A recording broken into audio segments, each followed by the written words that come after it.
So did that turn into a business for you, or? Yeah, so I started this company, Hammer Records. Hammer. Okay. Yeah. Here in Vancouver. Yeah. By yourself? With my partner at the time. Okay. And me and her, I met her when at the recording studio, and we had similar interests. She was on the island, she came over, and we basically started this from the ground up. We started working with Live Nation, doing a lot of photos and reviews of bigger shows. We worked with everyone from Headley to like Faber Drive again, to there's a bunch of different people. It was great. It was I loved it. And then when we ended up splitting, the company dissolved, and that's when I started this now company, Support the Scene. Support the Scene. The Scene. Yeah. So Hammer went away. You had a girlfriend. Yeah. That dissolved. Yeah. The business dissolved. Yeah. Were there any negative repercussions on the business side as a result of that? I think it was mostly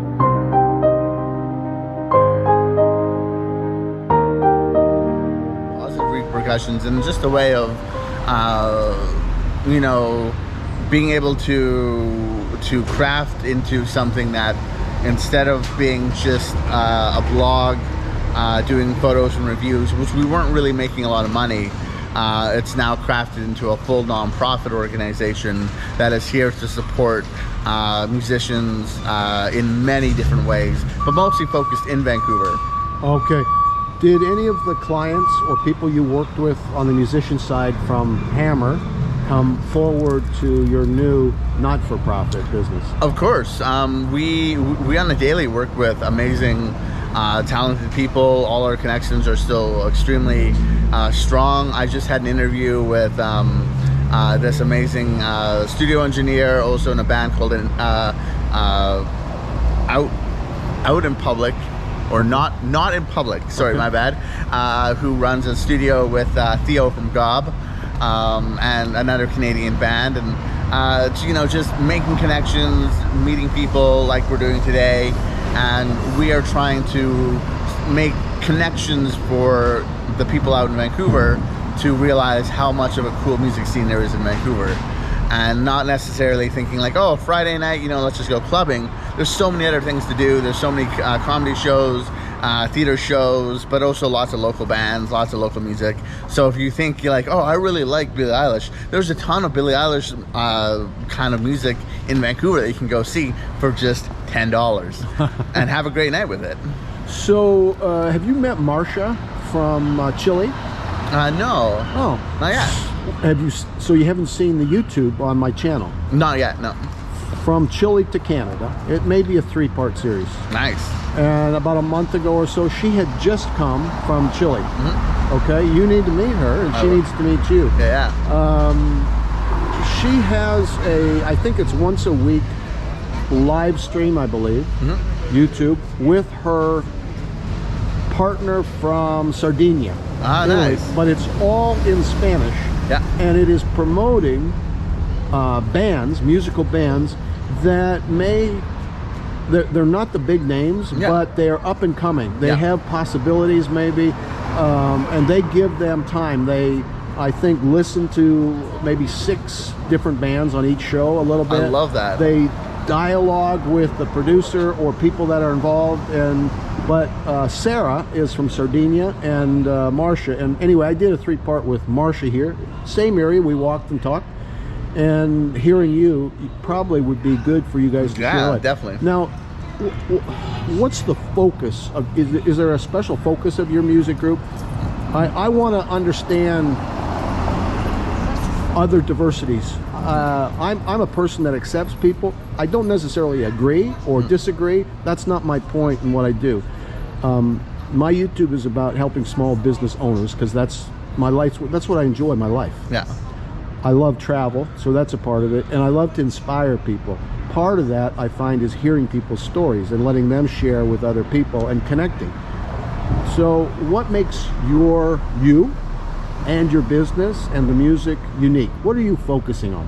One of the things that we really cater to is the queer and the LGBTQ community, in the way of, like, we love, like, I work for Vancouver Pride. I love all the drag performances, all the dancing, the clubbing, all that kind of good stuff. But I love queer rock bands, queer metal bands. There's so many other musicians and other avenues out there. So when we run our yearly festivals, we really try and focus that to have 20 or 30 different bands where you can go, and each one has something different, unique, but everyone will leave you breathless because it's about the performance they give, about the story behind it, and most importantly, how it makes you feel as someone watching.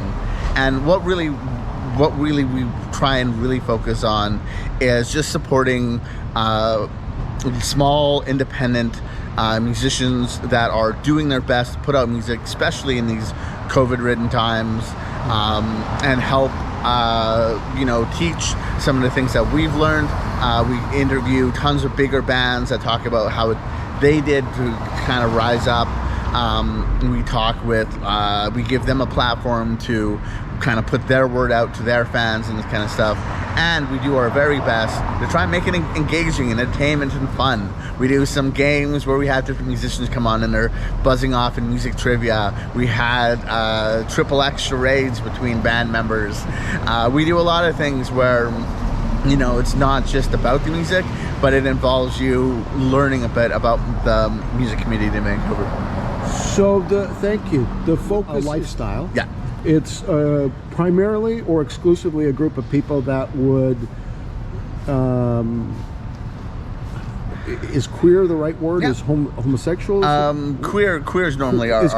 Is queer the accepted word? I'm not a politically correct person, and it's not because I choose to be mean to people. Mm-hmm. It's that I choose to be authentic with people. Of course. I'm accepting of all people, regardless of whatever they're choosing or lifestyle. But I'm interested if they're willing to share their story, and I know their people are, because maybe it helps somebody understand things. Will you talk a little bit about your journey? Absolutely. So when I moved to Vancouver, I was about 19, just out of high school. Ever since I was 6, I've kind of knew I was a little different, and I enjoyed wearing women's clothing, kind of identified myself as a cross-dresser. Up until I really hit high school, and people told me that you're not just gay and straight, there's bisexual, there's pansexual, there's a whole spectrum of things. You can be different identities, and it blew my mind. In high school, that's when I learned things, and even then I didn't know really what I was. My partner for a long time did amazing jobs, helped me explore, helped me try different things into the person I am today, where I identify myself as a trans woman. Trans woman. Yeah. Okay, thank you. And I openly accept any pronouns, but I do prefer she, her. But at the same time, currently I just got this haircut, which gives me that more rock and roll vibe. And I love it, because recently I was always hyper focused on being super feminine, just to try and pass as a woman. But then I realized I have so much support from all my friends, my family, the metal community, the rock community, shout out to all you, that supports me for who I am, that I can present myself how I want to present myself without the risk of people,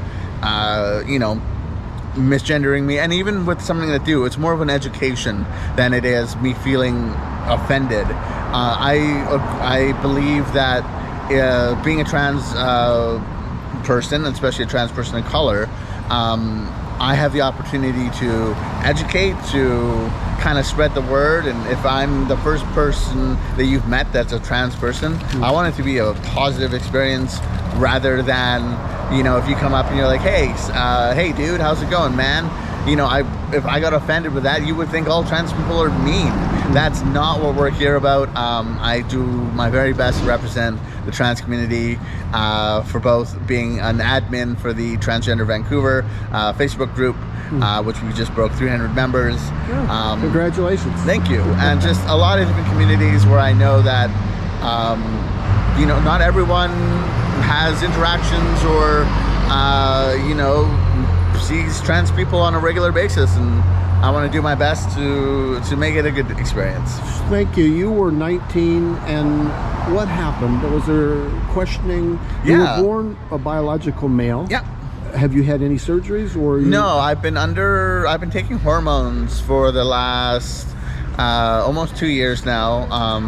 I've loved it. I've had a great experience. Thank you, Trans Care BC, and all the doctors and everyone that makes it hard. It's very hard for trans people in Vancouver. There's only a few doctors that you can go to. Okay. So when people want to start doing transitions and things like that, I had a number of bad situations and I felt very, very isolated and alone. But being able to maybe on the other side. This side's okay. Yeah. Okay. Being able to speak and learn with the community allowed me to be where I am today. So you remember going back to that time, you grew up, you transitioned, moved from Halifax to Vancouver, from a hippie commune to open kind of diversity city like Vancouver. When you were growing up until 19, were you questioning your identity as a boy, as a man? Every day, I think I would think about it. But growing up in a small town, and I'm sure a lot of people can relate, there's just a lot of things that you just don't do and you don't say. Right. My parents loved me and would understand everything I did, but they definitely made me aware that not only what I do not only just affects me, but affects the family and how other people see them and how other people perceive us as a family. And I would never ever want to make them feel uncomfortable. So a lot of times in high school, I hid everything and just kept it buried.